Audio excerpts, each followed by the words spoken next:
ಗಣೇಶನ ಮದುವೆ ವಿರಳವಾಯ್ತು, ಲೇಟ್ ಆಯ್ತು ಅಂತಾರೆ ತುಂಬಾ ಜನ. ಏನೋಪ ಇವಂದು ಗಣಪತಿ ಲಗ್ನ ಆದಂಗ ಆಯ್ತಲ್ಲ ಅಂತ ಆಡು ಭಾಷೆಯಲ್ಲಿ ಹೇಳ್ತಾರೆ ನಮ್ ಕಡೆ ಎಲ್ಲ.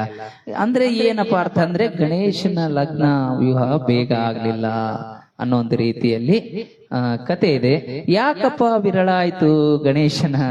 ನೋಡಿ, ಗಣಪತಿ ಅಂದ ಕೂಡಲೇ ನಗ್ತಾ ಇದ್ದಾಳೆ, ಅವಳಿಗೂ ಕೂಡ ನಗು ಬರ್ತದೆ. ಅಂದ್ರೆ ಮಕ್ಕಳ ಕಥೆನೇ ಹೀಗಿದೆ. ಸಮಯ ಇದ್ರೆ ದಯವಿಟ್ಟು ನೀವು ಕೇಳಿ, ನಿಮ್ಮ ಮಕ್ಕಳಿಗೂ ಕೂಡ ಈ ಒಂದು ಕಥೆಯನ್ನ ಕೇಳಿಸಿ. ಯಾಕಂದ್ರೆ ಯಾವುದೇ ಒಂದು ಕಾರ್ಯಕ್ರಮ ಆದ್ರೆ ಆ ಒಂದು ಕಾರ್ಯಕ್ರಮದ ಮುಖಾಂತರ ಒಂದು ಒಳ್ಳೆ ಒಳ್ಳೆ ಸಂದೇಶಗಳು ಹೋಗ್ಬೇಕು. ಗಣಪನ ಕತೆ, ಇವಾಗ ಚೌತಿ ಬರುತ್ತೆ, ಚೌತಿ ಮಕ್ಕಳು ಕೇಳ್ತಾರೆ ಇದನ್ನ ಯಾಕೆ ಆಚರಿಸ್ಬೇಕು ಅನ್ನೋದ್ರೆ ಕೆಲವಷ್ಟು ಗಣಪನ ಕಥೆಗಳು ನಾವು ಮಕ್ಕಳಿಗೆ ಹೇಳಿದ್ರೆ ಅವ್ರಿಗೂ ಕೂಡ ಒಂದು ಸಂಸ್ಕಾರದ ಇದು ಬೆಳೆಯುತ್ತೆ ಅಂತ ಹೇಳ್ತಿದ್ವಿ. ಗಣೇಶನ ಕತೆ ತುಂಬಾ ಹಾಸ್ಯಾಸ್ಪದ ಕೂಡ ಇರುತ್ತೆ, ಇದರಲ್ಲಿ ಸ್ವಲ್ಪ ಹಾಸ್ಯ ಕೂಡ ಇರುತ್ತೆ. ಗಣಪತಿಯ ಹೆಂಡತಿಯರು ಸಿದ್ಧಿ ಮತ್ತೆ ಬುದ್ಧಿ, ಆದ್ರೆ ಅವರ ಮದುವೆ ಬೇಗ ಆಗಲ್ಲ. ಯಾಕಾಗಲ್ಲಪ್ಪ ಅಂದ್ರೆ ಸಿದ್ಧಿ ಮತ್ತು ಬುದ್ಧಿಯನ್ನ ಮದುವೆ ಮಾಡೋಕೆ ಯಾಕಂದ್ರೆ ಈ ಗಣೇಶನ ಸ್ಥಿತಿ ನೋಡಿ, ಅವ್ರ ಅಮ್ಮ ನೋಡಿ, ಇವನಿಗೆ ಹೇಗಾದ್ರೂ ಮಾಡಿ ಮದುವೆ ಮಾಡ್ಬೇಕಲ್ಲ ಅಂತ ಅವ್ರ ಅಮ್ಮ ವಿಚಾರ ಮಾಡ್ತಾರೆ. ಆದ್ರೆ ಇವನು ಕುಳ್ಳಾಗಿರ್ತಾನೆ, ತುಂಬಾ ಡೊಳ್ಳು ಹೊಟ್ಟಿ ಇರುತ್ತೆ, ಅದಕ್ಕೋಸ್ಕರ ಇವನ ಮದುವೆ ಬೇಗ ಆಗ್ತಾ ಇರಲ್ಲ. ಅದಕ್ಕೋಸ್ಕರ ಸಿದ್ಧಿ ಬುದ್ಧಿ ಅನ್ನೋರನ್ನ ಇವರಿಗೆ, ಮಗನೇ ನೀನು ಮದುವೆಗೆ ತಯಾರಾಗು, ನಾನು ನಿನ್ನ ಮದುವೆಗೆ ಎಲ್ಲ ರೆಡಿ ಮಾಡ್ತೇನೆ ಅಂತ ತಾಯಿ ಹೇಳ್ತಾಳೆ. ಅವನು ಈಗ ಎಲ್ಲ ರೆಡಿ ಮಾಡ್ಕೋಬೇಕಲ್ಲ ಗಣೇಶ, ಹಾಗಾಗಿ ಏನ್ ಮಾಡ್ತಾನೆ, ಸಿದ್ಧಿ ಬುದ್ಧಿಯರಿಗೆ ಮದುವೆ ಮಾಡ್ಕೋಬೇಕಂತಾನೆ. ಆವಾಗ ಈಗ ಮದುವೆ ಮಾಡ್ಕೊಳ್ಬೇಕಾದ್ರೆ ಮೊಟ್ಟ ಮೊದಲಿಗೆ ಏನ್ ಬೇಕಪ್ಪ, ಮಾಂಗಲ್ಯ ಬೇಕು. ಮಾಂಗಲ್ಯ ಬೇಕಲ್ವಾ? ಅದಕ್ಕೋಸ್ಕರ ಈಗ ಮದುವೆಗೆ ತಯಾರು ಮಾಡ್ಕೋತಾ ಇರುವ ಗಣೇಶ ಏನ್ ಮಾಡ್ತಾನಪ್ಪ ಅಂದ್ರೆ ಮಾಂಗಲ್ಯ ಯಾರಿಗೆ, ಈಗ ಮಾಂಗಲ್ಯ ತರಬೇಕಲ್ಲ, ಅದಕ್ಕೆ ಏನ್ ಮಾಡ್ಬೇಕು ಅಂತ ವಿಚಾರ ಮಾಡ್ತಾನೆ. ಕುರಿಯನ್ನ ಕರೀತಾನೆ, ಮೇಕೆಯನ್ನ ಕರಿದು ಕುರಿ, ಈ ಕೋಡಿರುತ್ತಲ್ಲ, 2 ಕೋಡಿರೋ ಕುರಿಯನ್ನ ಕರಿತಾನೆ. ಇಲ್ಲಿ ಬಾ ಅಂತಾನೆ, ಈಗ ನಾನು ಮದುವೆ ಮಾಡ್ಕೋಬೇಕಂತಿದ್ದೀನಿ, ನೀನ್ ಹೋಗಿ ಮಾಂಗಲ್ಯವನ್ನ ತೆಗೆದುಕೊಂಡು ಬಾ ಅಂದಾಗ ಕುರಿ ಹಾ ಸರಿ ಸರಿ ಸರಿ ಗಣೇಶನ್ ಅಂತ ತರ್ತೇನೆ ಅಂತ ಹೇಳಿ ಆ ಗಣೇಶನ ಮಾತಿಗೆ ಒಪ್ಪಿ ಕುರಿ ಒಂದು ಬಂಗಾರದ ಅಂಗಡಿಗೆ ಬರುತ್ತೆ. ಬಂಗಾರದ ಅಂಗಡಿಯಲ್ಲಿ ಕೂತಾಗ ಆ ಮಾಲೀಕ ಆ ಕಡೆ ಈ ಕಡೆ ನೋಡ್ತಾ ಇರುವಾಗ ಕುರಿ ಏನ್ ಮಾಡುತ್ತೆ, ತನ್ನ 2 ಕೊಂಬುಗಳಿಂದ ಆ ಒಂದು ಮಾಂಗಲ್ಯವನ್ನ ಸಿಗಿ ಹಾಕೊಂಡು ಓಡ್ತಾ ಇರುತ್ತೆ. ಆ ಮಾಲೀಕ ಅದನ್ನ ನೋಡಲ್ಲ. ಅದು ಕುರಿ ಖುಷಿ ಆಗುತ್ತೆ, ಮಾಂಗಲ್ಯ ಸಿಕ್ತು ಅನ್ನೋ ಖುಷಿಲಿ ಓಡ್ತಾ ಓಡ್ತಾ ಓಡ್ತಾ ಹೋಗುತ್ತೆ. ಬಂತು ಕುರಿ ಎಲ್ಲಿಗೆ ಅಪ್ಪ ಅಂದ್ರೆ ಗಣೇಶನ ಹತ್ರ ಬಂತು. ಮಾಂಗಲ್ಯ ತಂದೆ ಅಂತ ಗಣೇಶನಿಗೆ ಹೇಳ್ತಾನೆ. ಕೊಡು ಅಂದಾಗ ಇಲ್ಲಿ ಕೊಂಬಲಿದೆ ತೆಗೆದುಕೊಳ್ಳಿ ಅಂತ ಅಂದಾಗ ಅಲ್ಲಿ ಮಾಂಗಲ್ಯ ಇರಲ್ಲ. ಮಾಂಗಲ್ಯನೇ ಇಲ್ಲ ಅಂದಾಗ ಅಯ್ಯೋ ಬರುವಾಗ ಹಾದಿ ಎಲ್ಲೋ ಬಿತ್ತೋಯ್ತು ಅನ್ಸುತ್ತೆ, ಅದನ್ನ ನೀನೇ ಕಳ್ಕೊಂಡು ಬಂದಿದ್ಯಾ, ನೀನೇ ತೆಗೆದುಕೊಂಡು ಬಾ ಅಂತ ಗಣೇಶ ಮತ್ತೆ ಕುರಿ ವಾಪಸ್ ಕಳಿಸ್ತಾನೆ ರಿಟರ್ನ್.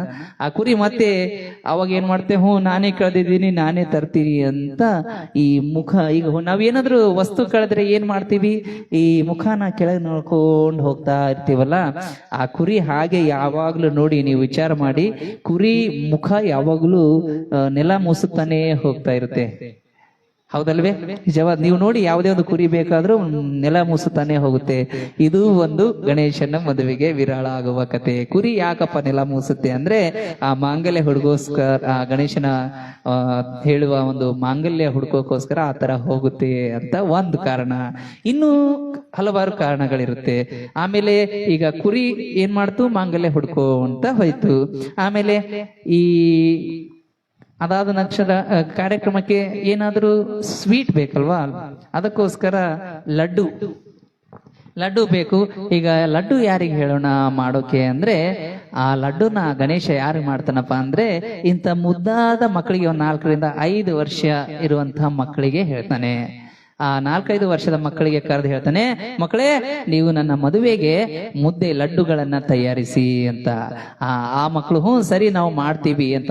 ನೀವು ನೋಡಿ ಸರ್, ಯಾರಾದ್ರೂ ನಿಮ್ಮ ಮನೆಯಲ್ಲಿ ಮುದ್ದು ಮಕ್ಕಳು ಇದ್ರೆ ಅವರನ್ನ ಮಣ್ಣಲ್ಲಿ ಬಿಡಿ, ಅವು ಏನ್ ಮಾಡ್ತಾ ಇರುತ್ತೆ, ಈ ತರ ಮುಟ್ಟಿಗೆ ಮಾಡ್ತಾ ಇರುತ್ತೆ. ನೋಡಿ, ನೀವು ಬೇಕಾದ್ರೆ ಪ್ರಯತ್ನ ಮಾಡಿ ಮನೇಲಿ, ಮಕ್ಕಳು ಯಾವಾಗ್ಲೂ ಈ ತರ ಮುಟ್ಟಿಗೆ ಮಾಡ್ತಾ ಇರುತ್ತೆ, ಏನಾದ್ರೂ ಸಿಕ್ಕರೆ ಈ ತರ ಕಿವುಣಿಸ್ತಾ ಇರುತ್ತೆ. ಅಂದ್ರೆ ಗಣೇಶನಿಗೋಸ್ಕರವು ಲಡ್ಡು ರೆಡಿ ಮಾಡ್ತಾ ಇರುತ್ತೆ. ಆ ಲಡ್ಡು ಯಾವಾಗ ಆಗ್ಬೇಕೋ, ಗಣೇಶನ ಮದುವೆ ಯಾವಾಗ ಆಗುತ್ತೋ ಗೊತ್ತಿಲ್ಲ. ಇದು ಕೂಡ ಗಣೇಶನ ಮದುವೆಗೆ ಒಂದು ವಿರಾಳ ಅಂತ ಹೇಳ್ತಾರೆ. ಆಮೇಲೆ ಈಗ ದುಡ್ಡು ಬೇಕಲ್ವಾ, ಮದುವೆ ಮಾಡ್ಕೊಳ್ಬೇಕಾದ್ರೆ ದುಡ್ಡು ಬೇಕಲ್ವಾ.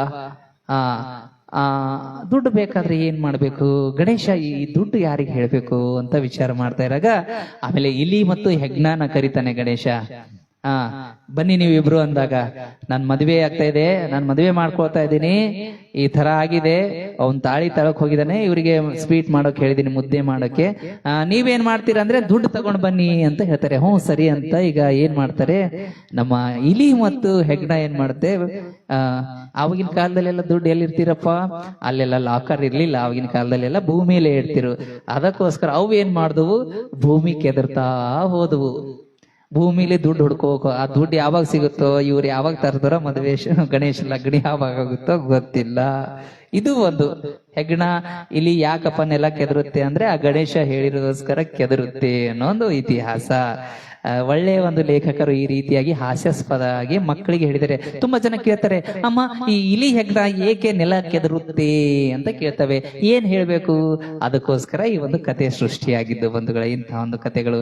ಆಮೇಲೆ ಈಗ ಚಪ್ರ ಹಾಕ್ಬೇಕಲ್ವಾ ಮದುವೆಗೆ ಚಪ್ಪ ಹಾಕ್ಬೇಕಾದ್ರೆ ಅದನ್ನ ಯಾರಿಗೆ ಹೇಳ್ತಾನಪ್ಪ ಅಂದ್ರೆ ಗಣೇಶ ಈ ಚೂಜಿ ಡಬ್ನ ಇರುತ್ತಲ್ಲ, ಚೂಜಿ ಡಬ್ನ ಕರೆದು ನನ್ನ ಮದುವೆ ಈ ರೀತಿ ಆಗ್ತಾ ಇದೆ, ಅದಕ್ಕೋಸ್ಕರ ನೀವಿಬ್ರು ಹೋಗಿ ಚಪ್ರನ ರೆಡಿ ಮಾಡಿ ಅಂದಾಗ, ಆ ಚಪ್ರ ರೆಡಿ ಮಾಡ್ಬೇಕಾದ್ರೆ ಚೂಜಿ ಡಬ್ನ ಏನ್ ಮಾಡ್ತವೆ, ಈ ಬಂಬೂ ಬಜಾರ್ಗೆ ಬರ್ತವೆ. ಮಾರ್ಕೆಟ್ ಅಲ್ಲಿ ಬಂಬೂಗಳನ್ನ ಮಾರಾಟಕ್ಕೆ ಇಡ್ತಾರಲ್ಲ, ಆ ಬಂಬೂ ಬಜಾರ್ಗೆ ಬಂದು ಅಲ್ಲಿ ನಿಂತ್ಕೊಂಡು ಬಂಬೂ ಅವೆಲ್ಲ ಒಯ್ಬೇಕಂದಾಗ ಆ ಬಂಬುವಿನ ಅಡಿಯಲ್ಲಿ ಸಿಗಿ ಬೀಳ್ತವೆ ಈ ಬಂಬೂ ಮತ್ತೆ ಡಬ್ನ. ಯಾಕಂದ್ರೆ ಅವು ಇಷ್ಟೇ ಇರೋದು, ಬಂಬು ದೊಡ್ಡದಿರೋದು, ಅದಕ್ಕೋಸ್ಕರ ಸಿಗಿ ಬಿದ್ದಾಗ ಆ ಚಪ್ರನೇ ಆಗಲ್ಲ.